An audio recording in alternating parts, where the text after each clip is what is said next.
Prokuroria e Gjirokastrës ka dalë me një njoftim për media të lidhur me vetvrasjen e 15-vjeçarit Vehip Peçi, ku kanë deklaruar se deri në këtë fazë të hetimit nuk konstatohet asnjë dhënë apo indicie e cila të dëshmojë se veprimi i kryer nga ana e të miturit ka si shkak ngacmimet apo sjellje të bullizuese nga bashkëmoshatarët e tij.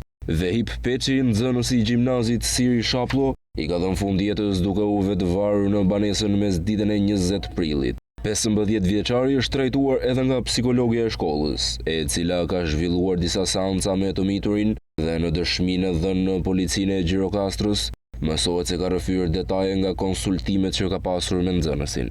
Nga burimet mësohet se adoleshenti po kalonte një periudhë të vështirë psikologjike dhe kishte shfaqur shenja të izolimit, megjithatë nuk merrte trajtim mjekësor.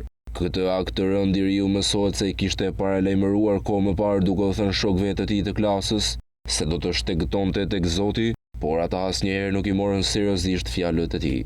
Ndërsa në banesë janë gjetur disa shënime, ku i kërkonte ndjes prindërve, mësuesve, psikologës dhe miqve për shqetësimet që mendonte se u kishte shkaktuar. Shkaqet mbeten mister, ndërsa prokuroria e Gjirokastrës e përjashton bullizmin. Po kështu zyra arsimore e Gjirokastrës e mohon fenomenin e bullizmit në gjimnazin Siri Shaplo. Komuniteti i Gjirokastrit është i tronditur për faktin se ngjarja vjen vetëm 2 muaj pas vetvrasjes së 17-vjeçares Irsa Meçollari nga e njëjta shkollë dhe në të njëjtën mënyrë varje me elitar. Asokoj u tha se Irsa bullizoi në shkollë, por prokuroria e Gjirokastrës nuk ka arritur të zbulojë shkakun. Deri më tani nuk ka të dhëna nëse 2 rastet janë nxitje apo ndikime të përbashkëta.